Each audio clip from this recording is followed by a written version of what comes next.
Magandang tanghali, Luzon, Visayas at Mindanao. Narito na ang nagkakaisa at pinakamalawak na pagbabalita.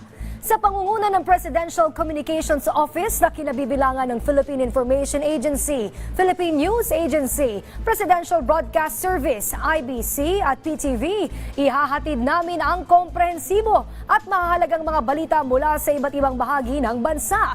Mula sa IBC 13, ako po si Princess Jordan. Ito ang Balitang Pambansa. Ngayong tanghali sa Balitang Pambansa. Kasunod ng utos ni Pangulong Ferdinand R. Marcos Jr., Labor and Employment Department, sisimulan ng talakayin ang taas sahod sa mga manggagawa ngayong Mayo. Libo-libong aplikante na bigyan ng trabaho sa ikinasang jobs fair sa iba't ibang bahagi ng bansa sa mismong araw ng Labor Day. Interest rate sa salary at calamity loans ng Social Security System ibababa na simula sa Hulyo ayon kay Pangulong Marcos Jr. Malalimang investigasyon sa malagim na aksidente sa SCTEX, gumugulong na, tulong para sa mga biktima, tiniyak. At Department of Education, paiigtingin ang mga programa para mahasa at mapataas ang reading comprehension ng mga mag-aaral. Una sa ating mga balita, ipinagmalaki ni Pangulong Ferdinand R. Marcos Jr. ang bunga ng pagsisikap ng pamahalaan para makahikayat ng mas maraming mamumuhunan sa bansa. Ayon sa Pangulo, sa tulong ng pagpasok ng mas maraming investment mula noong 2022, higit 350,000 na trabaho ang nalikha ng gobyerno. Si Alvin Baltazar ng Radyo Pilipinas sa Balitang Pambansa. Ipinagmalaki ni Pangulong Ferdinand R. Marcos Jr. ang magandang takbo sa nakalipas na 2 taon kung pag-uusapan ay pagpasok hindi lamang ng mga lokal kundi ng mga dayuhang mamumuhunan sa bansa. Ayon sa punong ekutibo, lumalabas sa datos na mula 2022 hanggang 2024 ay nakapagtala ang Pilipinas ng nasa $27 billion na investment. Katumbas ito ng 4.35 trilyong pisong kabuoang pamumuhunan na pumasok sa Pilipinas at nagpalakas sa job creation. Nagresulta ito, sabi ng punong ekutibo, sa paglikha ng trabahong umaabot sa 352,000. Nagbunga ito ayon kay Pangulong Marcos hindi lang ng malakas na economic performance kundi naabot din ng bansa na marating ang pinakamababang unemployment rate sa nakaraang 2 dekada na naitala sa 4.3%. Mula 2022 hanggang sa nakaraang taon, 27 bilyon dolyar na halaga na puhunan ang pumasok sa ating bansa. Sa parehong panahon, lagpas 4 na trilyon piso puhunan ang naitala ng ating investment promotion agencies. Ang mga kumpanyang ito ay inaasahang gagawa ng higit 352,000 trabaho para sa ating mga kababayan. Mahigpit naman ang direktiba ng Pangulo sa Department of Labor and Employment na magsagawa ng job fair kada buwan upang maitaas pang lalo ang bilang ng mga Pilipinong mayroon trabaho. Sa mga job fair, sabi ng Pangulo, ay mayroon ng one-stop shop para mas mapadali ang proseso sa pag-a-apply, gayong nasa site na ang BIR, NBI, PSA, PRC, SSS, Pag-ibig at PhilHealth. Mula July 2022 hanggang February 2025, nasa higit 4,000 job fairs na ang ikanasa ng pamahalaan na nilahukan ng higit 1 milyon job seekers. Mahigpit kong naging tagubilin sa kalihim ng paggagawa ang siguruhing na buwan-buwan magdaraos tayo ng job fair upang mas marami pang mabigyan ng trabaho. Mula Hulyo ng 2022 hanggang Pebrero ngayong taon, mahigit 4,000 job fair ang naisagawa. 1 milyong Pilipino ang nakilahok. At sa nakalipas na halos 3 taon ng pagsasagawa ng job fair, 170,000 ang hired on the spot. Para sa Balitang Pambansa, Alvin Baltazar ng Radyo Pilipinas. Sisimulan na ng Department of Labor and Employment ang konsultasyon sa dagdag sa arawang sahod sa Metro Manila sa buwang ito. Ayon kay DOLE National Capital Region Director Sara Buena Mirasol, Pinaghahandaan na ang talakayan sa pagitan ng samahan ng mga manggagawa at employer hinggil sa aumento sa sweldo sa mga empleyado sa pribadong sektor. Kasunod ng konsultasyon, magsasagawa naman ng public hearing sa buwan ng Hunyo. Kapag naging maayos ang deliberasyon at kailangan na ang desisyon, ilalabas ang bagong wage order sa buwan ng Hulyo. Huling ipinatupad ang aumento sa sweldo sa NCR noong July 17, 2024. Ang kasalukuyan pong minimum wage sa Metro Manila ay nasa 645 pesos. Inanunsyo naman ni Pangulong Ferdinand R. Marcos Jr. sa selebrasyon ng Araw ng Paggawa ang paglulunsad ng Social Security System o SSS ng Expanded Pension Loan Program. Git ng Pangulo na simula sa darating na Hulyo, makakakuha na ng loan sa SSS nang may mababang interes ang mga miyembro na may malinis na record. Bababa ang interest rate ng salary loans ng 8% at 7% naman sa calamity loans na kapwa dati ay nasa 10%. Ibinahagi rin ng punong ehekutibo na simula naman Setyembre, ilulunsad ang Expanded Pension Loan Program ng SSS para sa surviving spouse pensioners. Sa ilalim nito, maaari nang makautang ang mga naiwang asawa ng mga yumaong pensioners ng nasa 150,000 pesos. Sa ngayon, nakikipag-ugnayan na rin ang SSS sa ilang financial institution upang pag-aralan ang pagkakaroon ng microcredit loan facility. Layunin naman ito na matugunan ang agarang pinansyal na pangangailangan ng kanilang mga miyembro. Ang mga programa ito ng SSS ay hindi lamang para sa mga manggagawang narito sa Pilipinas, kundi ang mga miyembrong nasa ibang bansa. Maginhawang biyahe para sa mga manggagawang Pilipino. Ito ang tiniyak ni Pangulong Marcos Jr. sa sektor ng paggawa kasabayan ng pagdiriwang ng Labor Day. Ayon sa Pangulo, prioridad ng pamahalaan ang mga proyektong magpapagaan sa araw-araw na commute o pag-commute ng mga manggagawa. Kabilang na dito ang pagpapagawa ng mga kalsada, tulay at pantalan sa iba't ibang panig ng bansa. Pinalawig din ang operating hours ng MRT3 at LRT1 habang nadagdagan naman ang operational trains sa LRT2. Binanggit din ng Pangulo ang malalaking proyekto tulad na lamang ng MRT7, Metro Manila Subway at EDSA Busway Improvement Project. Layo nitong mas mapabilis pa at gawing komportable ang biyahe ng mga Pilipino. Araw-araw, milyon-milyon sa ating mga kababayan ay kailangang gumising ng maaga upang bumiyahe patungo sa kanilang trabaho. Hangad namin na mas marami kayong oras sa pamilya, hindi naman nasasayang na nakapila lamang. Sa buong bansa, nagpapagawa tayo ng mga kalsada, ng mga tulay, pantalan para sa mas mabilis at ligtas na biyahe. Libreng sakay sa MRT at LRT na handog ni Pangulo Ferdinand R. Marcos Jr. ikinatuwa ng mga manggagawa. Si Jumalin Doctolero ng PIA National Capital Region sa Balitang Pambansa. Ikinatuwa ng ilang commuters ang libreng sakay sa MRT3 na handog ni Pangulong Bongbong Marcos bilang selebrasyon ng Labor Day. Ang libreng sakay ay magkatagal mula April 30 hanggang May 3, 2025 sa MRT3, LRT1 at LRT2. Ayon sa ilang commuters, ramdam nila ang kasiyahan dahil sa libreng sakay. Malaking bagay sa mga commuter. Na-feel namin na happy yung Labor Day ngayon because of the free ride. First time na sumakay ng MRT tapos naging free ride pa. So okay talaga. Nakakatuwa rin na libre ngayon hanggang May 3.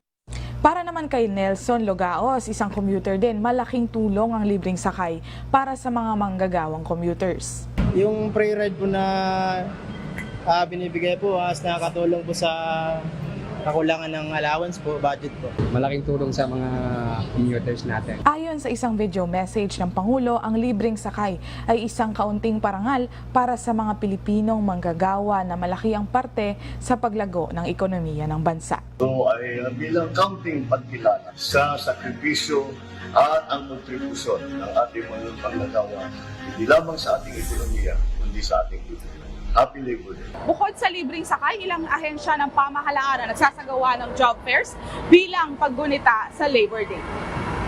Mula sa Philippine Information Agency, National Capital Region, Jumalin Doctolero, Balitang Pambansa. Matapos ang matagumpay na rollout ng 20 pesos na kada kilo ng bigas sa Visayas, pinaghahandaan na rin ngayon ng National Food Authority warehouse sa Metro Manila ang supply ng ibebentang 20 pesos kada kilong bigas sa ilang mga kadiwa stores o kadiwa ng Pangulo sites. Bagamat may uurong ito sa May 13, yung pagbebenta ng 20 pesos kada kilo na NFA rice, kasunod na rin ng payo ng Commission on Elections, gagamitin naman ng DA ang pagkakataong ito para mas paghandaan ang logistics at magdagdag pa ng manpower. Target din ng DA na mas paparamihin pa ang mga kadiwa ng Pangulo na makapagbebenta ng 20 pesos kada kilo ng bigas o benteng bigas mayroon ka program ng administrasyon. Sa ngayon, 8 kadiwa ng Pangulo sa Metro Manila na ang nakahanda para sa naturang rollout ng murang bigas. Kabilang dito ang Kadiwa Center sa EDC Building ng DA, Bureau of Animal Industry, Bagong Sibol Market sa Marikina at Navotas City Hall. Inuna lang namin sa 8 for the repositioning stocks, and because of we're expecting na baka marami yung manpower namin pinupul, no? Definitely madadagdagan. The schedule we will probably give it to you before we do the actual selling on May 13th. Mayo 13 na magsisimula ang pagbebenta ng 20 pesos per kilo na bigas sa Metro Manila matapos ipayo ng COMELEC na ipagpaliban muna ang implementasyon ng programa ngayong araw para maiwasan na mabahiran ito ng politika. Si Gavin Villegas ng PTV sa Balitang Pambansa. 10 kilong NFA rice ang binili ni Mang Sami ngayong araw. Ang bili niya dito, 29 pesos per kilo. Nang malaman niyang bababa pa sa 20 pesos kada kilo ang NFA rice dahil siya ay senior citizen, lalo pang natuwa si Mang Sami. Malaking tulong sa mga nagtitipid, i-divert mo sa ibang mga pangangailangan mo sa bahay. Kagaya ng mga sa yung pang-ulam.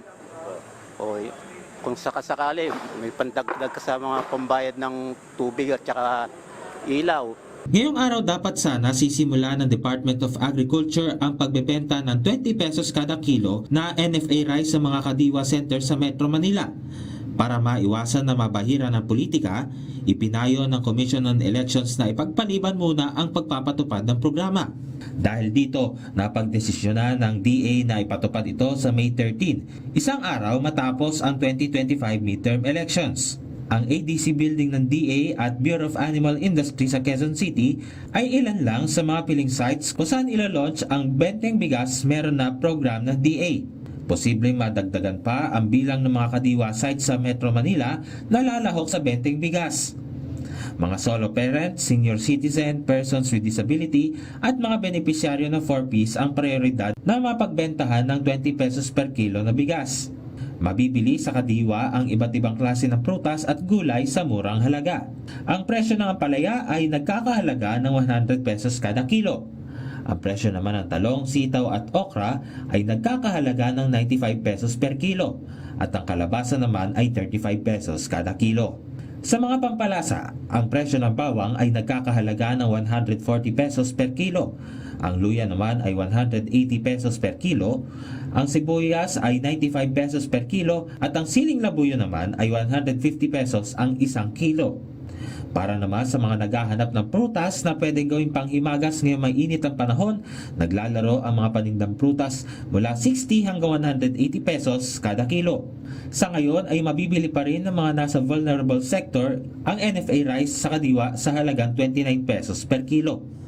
Maliban pa sa prutas at gulay, ay mayroon ring mabibili sa kadiwa na isda, karne, ilang mga kakanin at mga locally made products. Mula sa People's Television Network, Gabo Milde Villegas para sa Balitang Pambansa. Puspusan ang Commission on Elections sa paghahanda para tiyaking maayos ang paglulunsad ng halalan sa May 12. Final testing and sealing ng mga automated counting machine isinagawa na ng ahensya. Ang detalye sa Balitang Pambansa ni Rod Lagusad ng PTV Manila. Rod?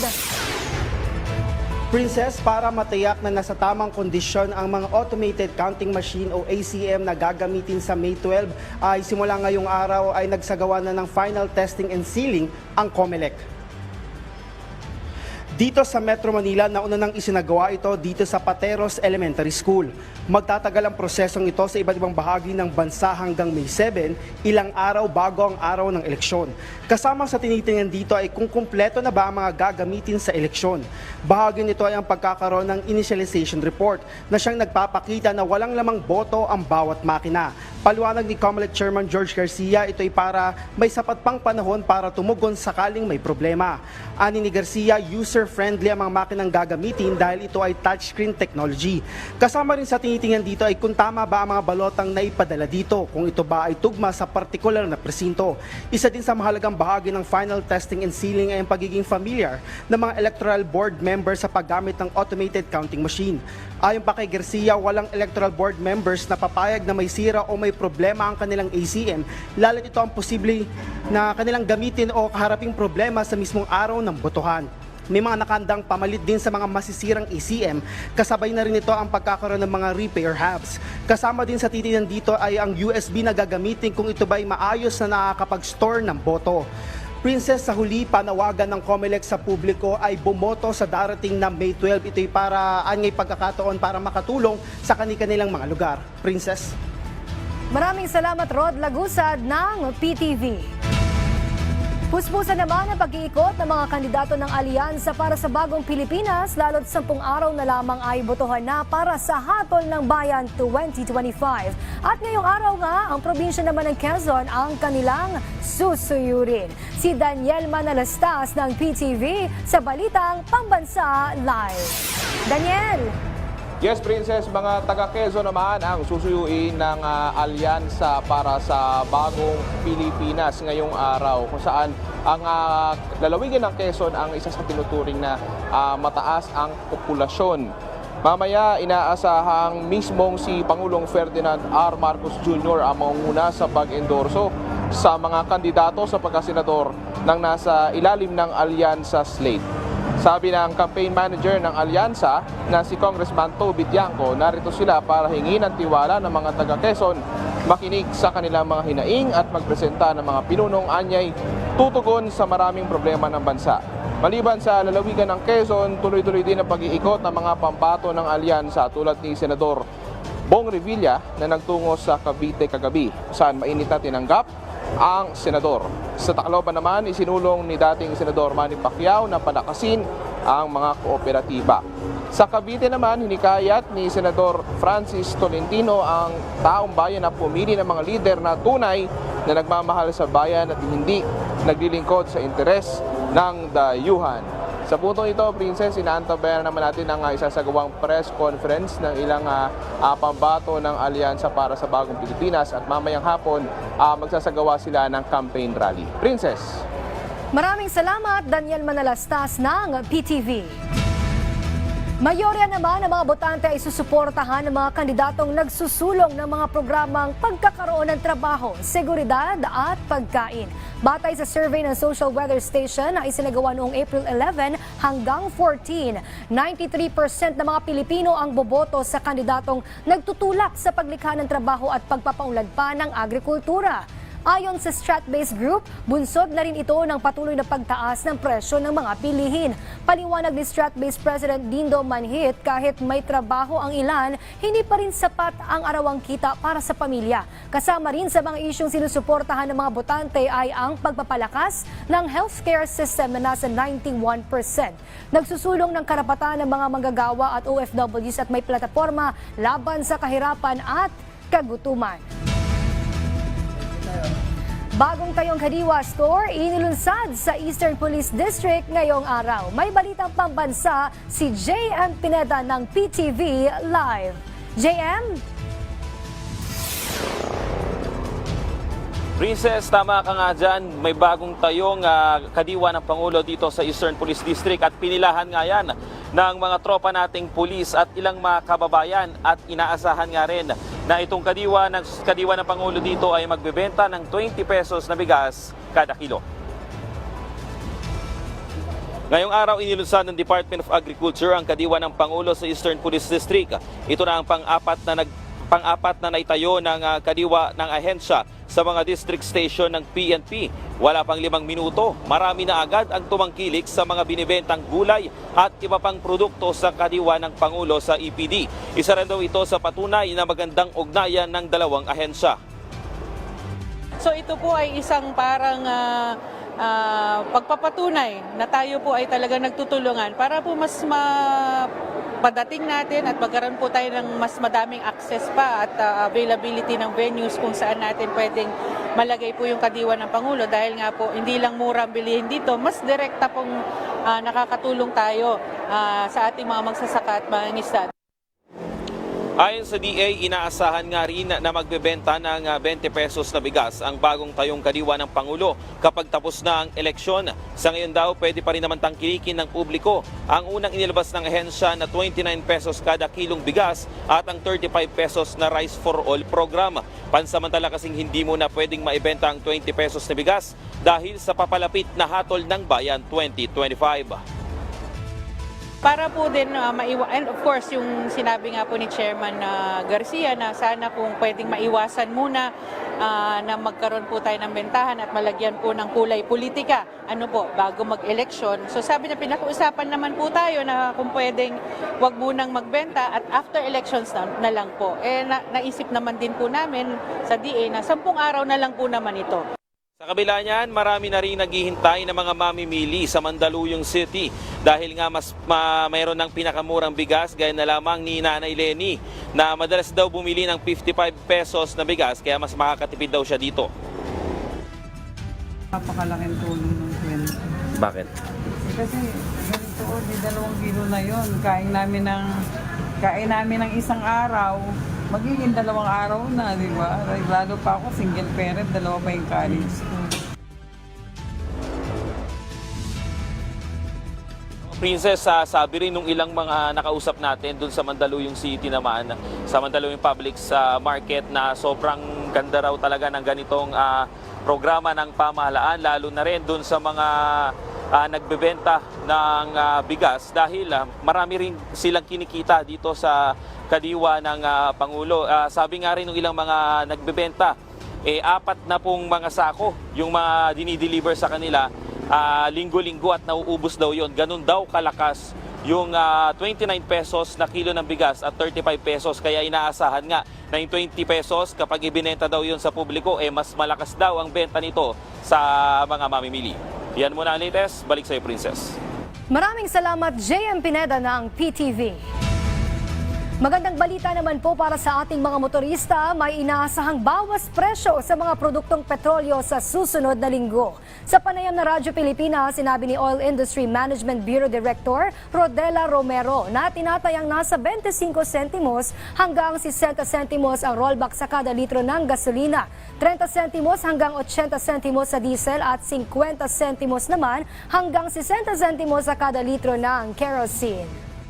Ang mga kadahilanan po, una po, yung concern nila ng oversupply sa global market. Kasi po si US, last week po, tumaas ang kanyang inventaryo ng crude ng around 0.8 million barrels. Tapos po, ito naman si Saudi Arabia, parang may willingness siya na i-raise yung kanyang output para daw po ma-expand yung kanyang market share. Tapos po, ang isang kadahilanan pa rin po, yung tinatawag nilang erratic tariff policies ng United States na nagre-raise po ng concern sa na magkaroon ng mga weakening global economic growth at the same time paghina ng demand sa fuel. Tiniyak ng LTFRB na gumugulong na ang malalimang investigasyon sa malagim na insidente ng karambola ng mga sasakyan sa SCTEX. May balitang pambansa si Joy Camarga Brido ng Radyo Pilipinas. Gumugulong na ang malalimang investigasyon ng Land Transportation Franchising and Regulatory Board sa nangyaring karambola sa Subic-Clark-Tarlac Express o SCTEX. Sa panayam ng Radyo Pilipinas, sinabi ni LTFRB Chairperson Teofilo Guadis III na paiba-iba kasi ang statement ng driver ng Solid North. Gumagawa po kami ng isang malalimang investigasyon at kami po ay nagtatanong sa mga pasahero kung ano po ba talaga ang nangyari. Kasi nga po, paiba-iba po yung statement. May nagsasabi po na nawalan ng preno, may nagsasabi pong nakatulog. Pero yung statement as of now is nawalan po ng preno. Base rin sa inisyal na investigasyon ng ahensya, mabilis ang takbo ng pampasaherong bus kung kaya't marami anyang sasakyan ang nadamay at ikinasawi ng 12 individual. Isa rin sa anggulong tinitingnan ay kung sumobra sa 6 na oras ang biyahe ng driver kahapon. Sa ngayon, naglabas na ng show cause order at preventive suspension ng LTFRB laban sa Solid North. Alinsunod yan sa utos ni Transportation Secretary Vince Dizon. Issue na po kami ng preventive suspension, hindi lang po doon sa bus na involved doon sa aksidente, but for the entire fleet na bumabiyahe sa rotang iyon.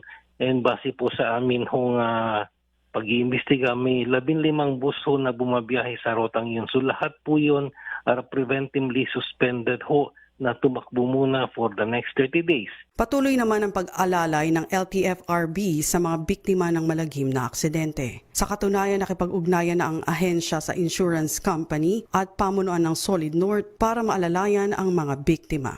Mula sa Radyo Pilipinas, Joy Camarga Brido para sa Balitang Pambansa.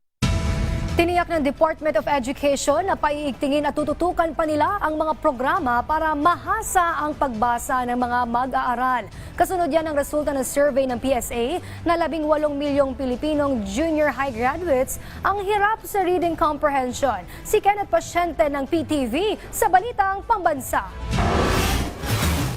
Patuloy na tinutugunan ng Department of Education o DepEd ang hamon sa reading comprehension ng mga mag-aaral sa bansa. Kasunod yan ang sinabi ng Philippine Statistics Authority sa Senate Basic Education Committee hearing na halos 18 milyong junior na high school graduates ang hirap sa pag-intindi sa kung ano ang kanilang binabasa. Batay daw yan sa 2024 Functional Literacy, Education and Mass Media Survey o FLEMS. Ayon sa DepEd, batid nila ang hamong ito at ipinatutupad nila ang mga kinakailangang reforma sa edukasyon para matiyak na walang estudyante ang mapag-iiwanan lalo na sa pagbasa at pag-unawa. Kaya mas pinalakas pa raw ng ahensya ang mga kinakailangang hakbang gaya ng remedial at literacy program sa mga paaralan na nakabase nila sa mga datos para matiyak na epektibo ang mga ito. Katunayan, ipinatupad na ng DepEd ang Bawat Bata Makababasa Program o BBMP. Ito ay isang 20 days program na unang ilulunsad sa Zamboanga Peninsula para tulungan ang mga batang nangangailangan ng suporta sa pagbasa. Gagamitin dito ang mga evidence-based strategy para matulungan ang mga mag-aaral na makapagbasa at mapalakas ang kanilang reading comprehension. Tutulong din sa programa ang mga volunteer at mga magulang. Giit pa ng DepEd na atasan na ang mga guro na pag-igtingin pa ang kanilang teaching at assessment method. Mas hinuhubog na rin nila ang mga mag-aaral para maging critical thinkers at matiyak na akma ang kanilang kakayahan sa makabagong panahon. Sisikapin naman ng DepEd na maresolba ang hamong ito para hindi lamang maihanda ang mga mag-aaral kundi masiguro na sila ay functionally literate sa hinaharap. Mula PTV Manila, Kenneth Pasyente, Balitang Pambansa. At dyan po nagtatapos ang 30 minutong ulat sa bawat sulok ng bansa. Samahan nyo kaming muli mamayang alas 6 ng gabi para sa updated at pinalakas pang balitaan. Ito ang pinalawak na puwersa sa pangunguna ng Presidential Communications Office mula sa IBC 13. Ako po si Princess Jordan, hatid sa inyo ang komprehensibong paghimay sa mahalagang usapin dito lang sa Balitang Pambansa.